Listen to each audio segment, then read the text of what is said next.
Assalamualaikum warahmatullahi wabarakatuh. Apa sih? Ayo, bilang abang mana? Hak Keluar dari sana pulang. Iya, cuma foto di atas saja tadi. Yang kami hormati Bapak Kadamenak Labuhan Batu, yang saya hormati Bapak Kepala MTSN Labuhan Batu, yang saya hormati Ibu Hajah Emida Mute sebagai Ketua Sarjana Labuhan Batu, yang saya hormati Ibu Pengawas, yang saya hormati Bapak Al-Ustaz dan seluruh perangkat MTSN Labuhan Batu. Yang saya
semua. Berarti kita semua benar nih. 1.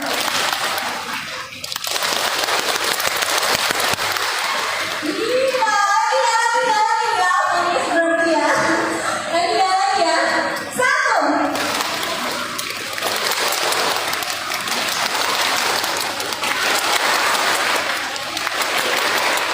Loh, lagi.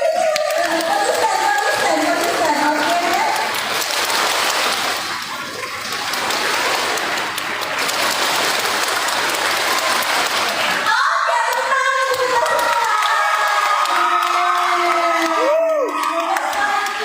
Fokus menerima materi yang akan disampaikan kemarin. Pemateri kita.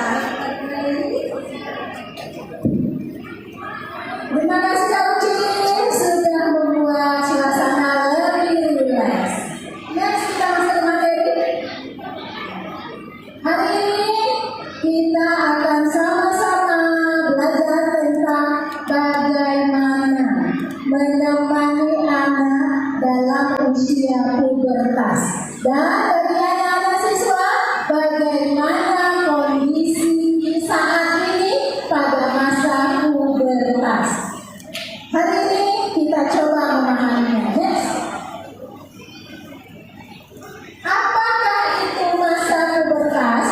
Masa pubertas adalah perubahan dari masa anak-anak kepada remaja dan dewasa.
luar biasa.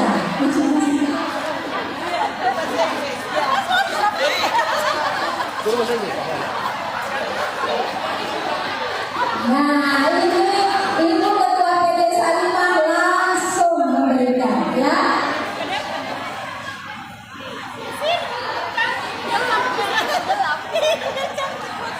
Masih banyak hadiah lain yang menanti. Siap-siap, telinganya dipasang dengan seksama, perhatiannya penuh ke depan, ya. Karena akan ada pertanyaan-pertanyaan yang akan disampaikan. Oke, kita lanjut. Apalagi perubahan suara. Anak laki-laki mulai tumbuh jantungnya. Kemudian anak perempuan mulai merasakan ada perubahan di bagian tubuhnya. Demikian juga anak laki-laki kita. Pubertas itu di usia berapa sih? Anak perempuan mulai pubertas usia 8 tahun.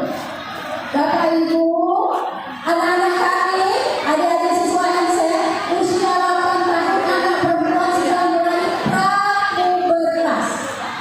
Kemudian berlanjut pada pubertas, lanjut lagi pada pasca pubertas. Paling sedikit 6 tahun. Paling cepat perkembangan pubertas itu 6 tahun. Diberikan ilmu yang sebenarnya atau yang benar, karena ketika ini tidak selesai, dibersamai dalam kondisi yang tidak baik, maka akan muncul puber-puber selanjutnya. Artinya, sumber dari masalah itu bisa pada saat pubernya tidak diberikan ilmu atau pemahaman yang benar, ya. Jadi puber itu bukan cuma puber kedua, ketiga, keempat, kelima juga ada, gitu ya. Nah, apa yang terjadi dalam perubahan di anak kita juga perubahan emosi. Karena berproduksinya tadi hormon, maka kemudian ada dorongan emosi. Hormon itu dalam tubuh manusia dia mengatur emosi. Dia hormon fungsinya mengatur emosi. Ketika terproduksi hormon yang baru, maka kemudian terjadilah perubahan emosi di anak-anak kita. Sampai dia kadang bingung, kenapa tiba-tiba senang tertawa, kenapa tiba-tiba sedih, perubahannya sangat cepat. Orang tua masih berpikir, anak saya ini masih anak-anak. Dia dorongan dalam dirinya, dia merasa sudah dewasa. Dia sudah bisa mengendalikan dirinya, mengontrol dirinya. Kadang ini yang menimbulkan konflik.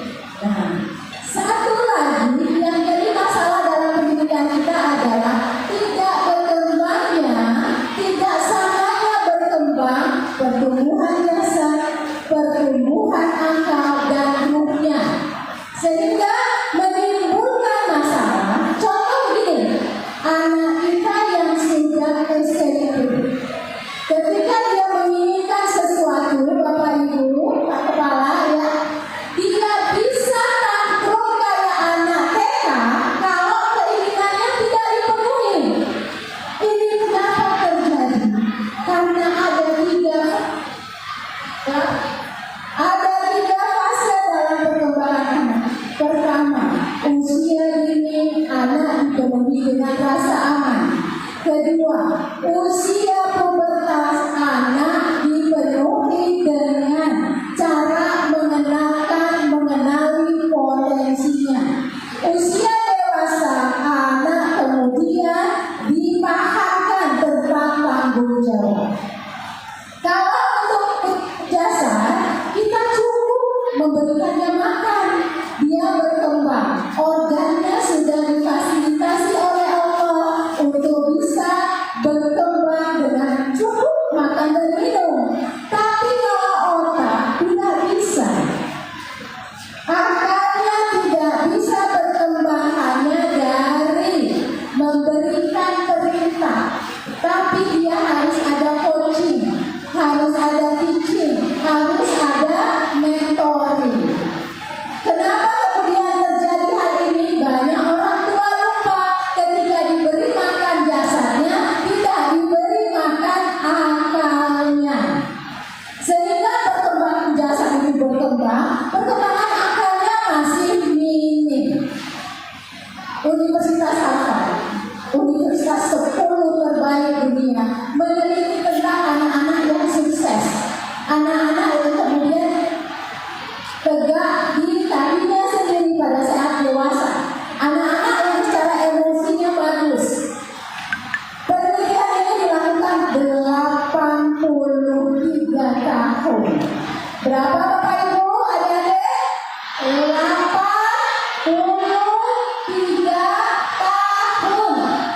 menyebutkan bahwa anak ini superior, dia cerdas,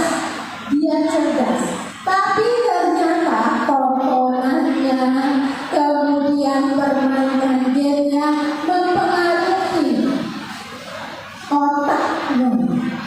Karena apa? Pada saat itu otaknya belum matang sempurna dan remaja itu suka mengambil resiko. Bapak Ibu, dekatkan diri kita kepada anak kita di usia terbatas. Karena apa? Karena kondisi ini kondisi yang kritikal. Adik-adik, anak-anak kami, dekatkan diri kalian kepada orang tua karena kondisi ini adalah kondisi yang perlu dibersamai dengan orang tua. Ya, peran orang tua mengambil keputusan, membimbingnya mengambil keputusan sehingga terbentuklah perkembangan otaknya itu dengan otak bijaksana. Ya, di depan kita itu jadi dua bagian otak secara linguistik program. Bagian depan ini prefrontal cortex. Depannya fungsinya apa di depan? Di depan fungsinya pertama memberi pengetahuan. Apa yang dilihat di mata naik kemari, apa yang dengar di telinga naik kemari, apa yang kemudian dibicarakan, dibaca naik kemari. Di sini juga ada otak kebijaksanaan. Jadi ketika melihat sesuatu, mendengar sesuatu, ada yang kemudian berfungsi juga di otak di bagian tengah. Coba pegang Bapak Ibu adik-adik kepalanya. Di tengah sini agak ke belakang itu ada namanya amigdala. Fungsinya kalau kita melihat, kalau kita mendengar, dia memutar rekaman yang lalu, memutar rekaman yang pernah dialami di masa lalu. Bu, Bapak, biasanya kita ketika dalam kondisi tenang sangat ingin memperlakukan anak kita dalam kondisi yang baik-baik saja. Tapi dalam kondisi yang tidak nyaman, kemudian keluarlah emosi-emosi kita dan keluarnya itu tidak bisa kita bentuk. Kenapa bisa terjadi? Tadi awalnya ketika dalam kondisi nyaman, niatnya baik-baik. Ketika dalam kondisi tidak nyaman, tiba-tiba ada emosi muncul dan kemudian melakukan hal-hal yang tidak baik. Gitu. Kenapa? Karena ada rekaman itu tadi. Rekaman bagaimana kita diperlakukan pada masa lalu. Makanya tadi Bapak akan menyampaikan bahwa pendekatannya sudah beda. Kita diasuh dengan pola pendekatan otoriter, pola asuhnya POC, ya POC, parentingnya POC. Kalau sekarang anak-anak kita adalah generasi alpha yang lahir 2010. Siapa yang lahir 2010? Di atas 2010 itu sudah generasi alpha.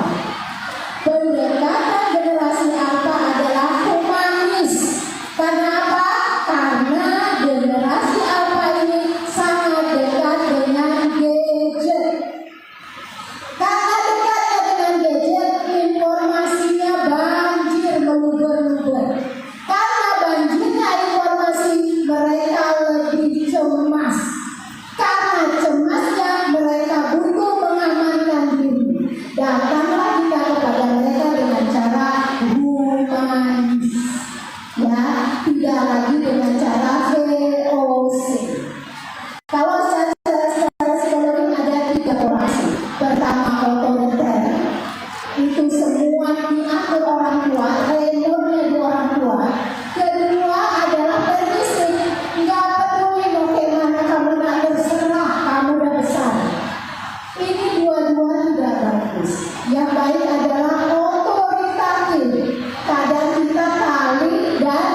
Kenapa? Dia sudah punya komunitas baru, teman sebaya. Dia lebih percaya teman sebaya.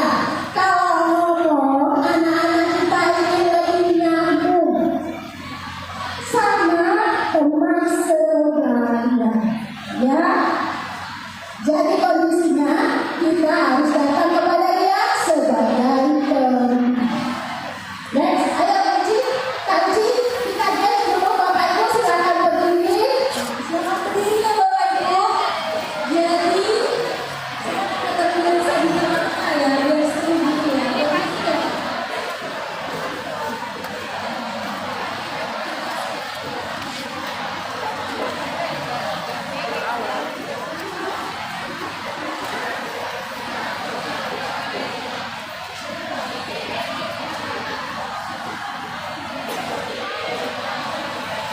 Oke, jadi sebelum Kak Suci mulai, Kak ingin kita selalu semangat ya. Seminar berarti apa yang bisa melakukan itu? Orang semangat nih, karena materinya bagus banget ya, kayak gitu ya kan. Isinya gitu ya, dan ohnya ya, kayak gitu ya. Dan kita sama-sama belajar ya, Bapak Ibu. Tolong ya, seminar berarti apa yang bisa melakukan itu? Masya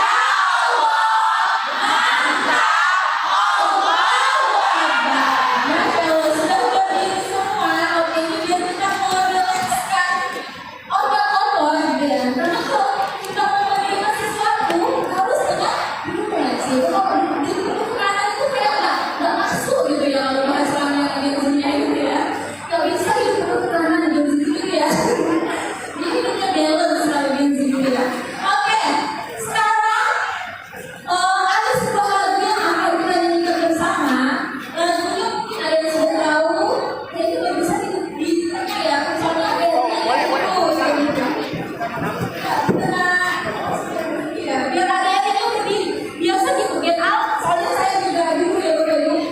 Anak sekarang itu mereka harus mengajarkan berdiri gitu. Berdiri. Kalau beda, ya kan? Beda ya kan? Kita oce, berdiri gitu kan. Kita berdiri ya. Jangan berdiri tadi berdiri. Mata-mata katanya walaupun dua tapi banyak loh sama di belakang teman kanan gitu ya. Sekarang berdiri semua. Berdiri mata juga boleh berdiri. Kalau berdiri ya saya berdiri. Ya biar kita merilekskan otot-otot kita sama kita duduk dari tadi ya. Oke? Siap ya bagi yang sudah tahu lagunya. Juga tapi kalau begitu kita sama-sama nyanyikan. Jadi rumusnya kalau lagunya Marina menari gitu. Dua lagu nanti lupa ya. Kalau kita banyak lagunya ya. Oke, kalau dikatakan Marina seperti ini. Ya. Mari. Oke, gimana? Marina suara. Marina lagi. Marina. Kalau menari. Marina menari. Oke, lagi ya. Marina menari. Oke, sekarang jangan kelihatan ini. Jangan kelihatan ini. Oke. Teman-teman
kasih ada ini.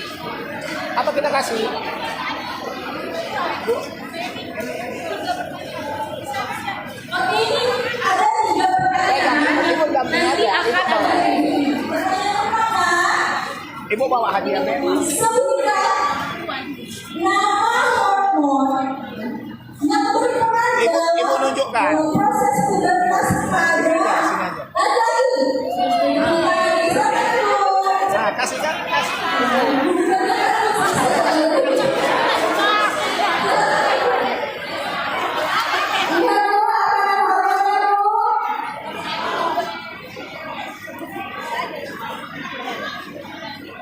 Assalamualaikum warahmatullahi wabarakatuh. Hormon yang pada laki-laki yaitu hormon estrogen, sedangkan pada wanita ada estrogen.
Yang kedua valensi, itu yang terserah bagaimana.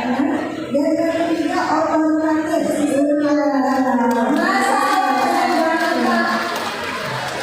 Ibu-ibunya betul-betul.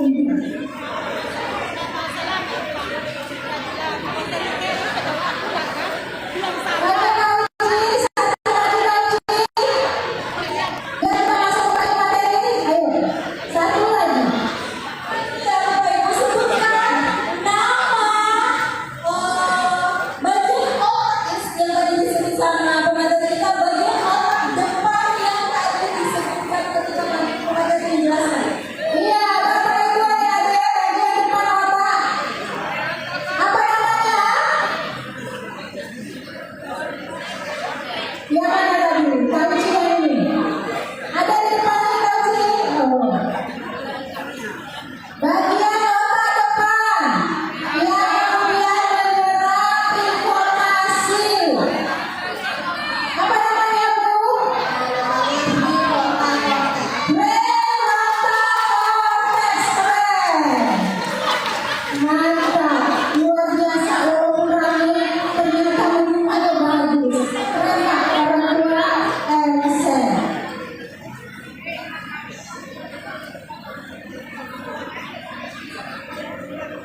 distimulus potensinya, bisa energinya itu sangat banyak sehingga digunakan untuk yang lain-lain. Next.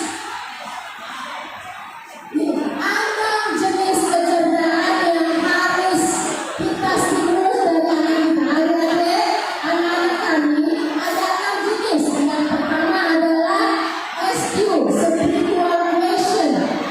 Kita bangun karakternya dengan baik, kita bangun moralnya, dan kemudian ada yang kedua, emotional question. Kita didik dia cara mengontrol emosi. Yang ketiga, ESQ, emotional spiritual question. Daya adaptasi. Yang keempat, adversity question. Ini adalah ketangguhan, resilience. Jadi anak-anak kita tidak mudah menyerah kalau ada masalah tidak punya batasan orang lain, tidak bisa mengendalikan diri. Yang kelima, creativity question. Dia bertindak dengan tepat, dan yang terakhir, intelligence question. Di negara-negara maju saat ini, intelijensi tidak lagi dipertimbangkan. Yang dipertimbangkan adalah adversity dan yang kedua creativity. Next. Orang tua sebagai guru, anak imitasi, anak meniru, bukan mendengar, dia meniru perilaku. Kenapa anak kita main HP terus?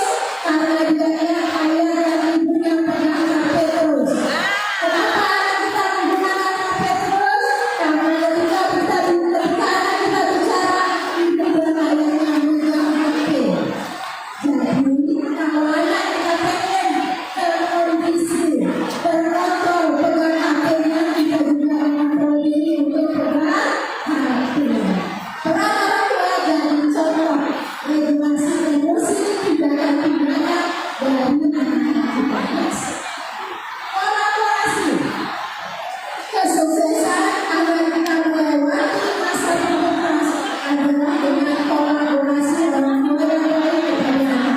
Anak dan orang tua kolaborasinya bagus. Satu tim, ya. Ada empat. Menurut penelitian Stephen Lepore, untuk bisa menjadi orang tua yang diikuti, untuk bisa jadi orang tua yang kemudian ketika memberikan nasihat diikuti, pertama harus jadi model. Apa yang disampaikan itu yang dilakukan, ya, supaya terbentuk kepercayaan. Itu yang pertama. Jadi sebelum bicara, sebelum memberikan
kita orang tuanya dia mengaplikasikan dirinya apa adanya, atau dia jadi bisa bunglon, beda karakternya di rumah, beda karakternya di sekolah.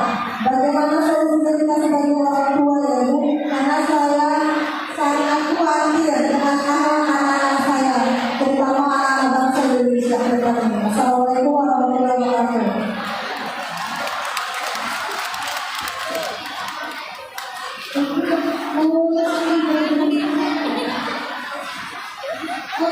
Pertanyaan selanjutnya, Bapak yang bersilakan.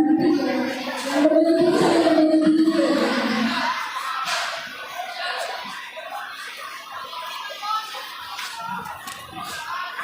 Assalamualaikum warahmatullahi wabarakatuh. Langsung saja kita kenal. Pertanyaan saya, melihat itu yang dipakai kenapa di generasi yang berubah. Mendengar dari ini memang sangat meyakinkan. Kenapa saya meyakinkan? Generasi ke depan memang harus seperti ini. Namun pada harus satu hal yang mengantisipasi yang dari orang tua ini, yaitu kita sekarang anak-anak kita kadang lebih condong melawan pada orang tuanya. Coba kita sebut kata-kata itu manis, apa namanya? Bagaimana menghadapi anak seperti ini? Jadi assalamualaikum warahmatullahi wabarakatuh. Saya berdiri dengan saya dari Singgo, orang tua dari kelas 8H, yaitu SRI Singgo. Baik Bu, di sini kami sungguh aspirasi atas kegiatan Ibu. Karena tentu saya ini pertama kali kami jumpai berbiasa. Jadi Bu, izinkan saya untuk bertanya Bu ya. Setelah saya pelajari apa yang disampaikan Ibu tadi, khususnya tadi masalah humanis kepada anak, memang ada dua sisi. Pertama, itu baik. Kenapa? Karena dengan adanya hubungan antara anak dengan orang tua itu akan membuat dia lebih membantu berpikir lebih jernih. Sedangkan sisi jeleknya, kami sebagai orang tua mungkin dianggap apa ya bahasanya? Tidak dihargai. Karena kebaikan orang tua itu disalahartikan dengan anak. Maksud saya ini, kenapa disalahartikan oleh anak kita? Karena contohnya seperti dulu ya. Kenapa selalu terjadi hal yang tidak diinginkan seperti ini? Mereka dipukul guru. Sebetulnya kita sebagai orang tua bangga, tandanya ada perhatian. Tapi sekarang orang biasa ini, begitu menghukum anak, orang tuanya tidak terima. Itu sungguh sangat saya sesali. Tapi intinya, bagaimana kita untuk generasi yang kita tahu tadi, generasi emas 2045, mari kita sama-sama untuk saling membina baik orang tua, anak maupun guru. Saya juga ya bisa memberikan sesuatu apa namanya MTS. Anak saya punya ibu, memang walinya sama apa namanya begal yang luar biasa memberi apa namanya masukan. Karena selama ini tidak ada seperti ibu. Memang saya sudah menguji MTS, mudah-mudahan ini tetap terjadi dengan baik. Mungkin itu saya kata begitu, waktu terkomunikasi. Assalamualaikum warahmatullahi wabarakatuh. Ibu pertanyaan untuk ibu apa ya? Kemarin ibu ini main anggota dewan, tapi kita tetap mungkin belum rezeki. Insya Allah ibu 2029 dan saya bersuara Bu. Insya Allah Bu. Semoga Allah membantu ya. Ya, aku suara Bu. Terima kasih Bu.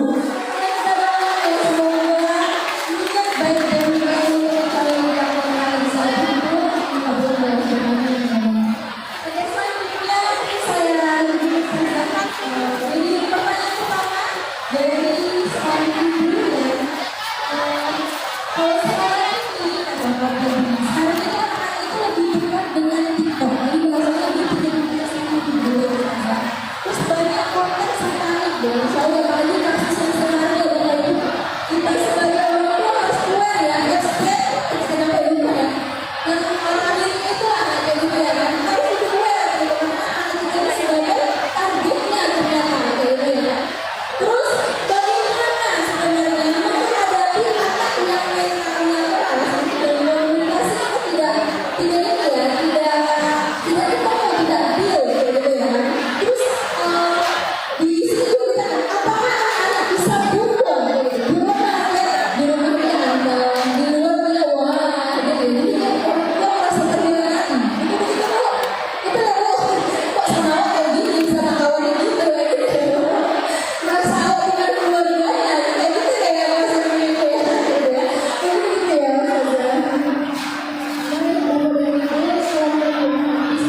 SMP.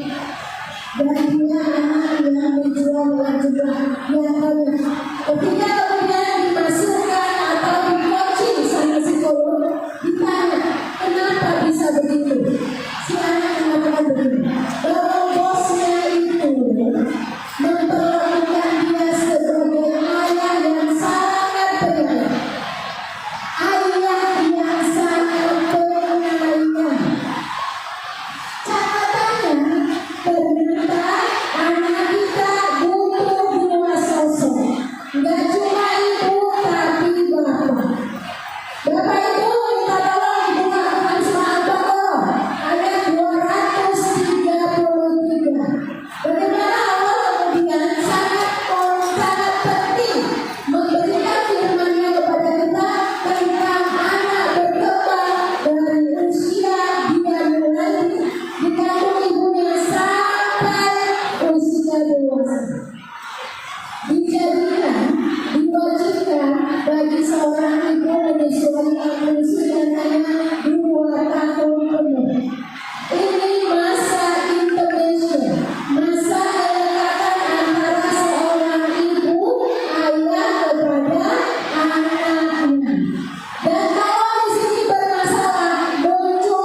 informasi ini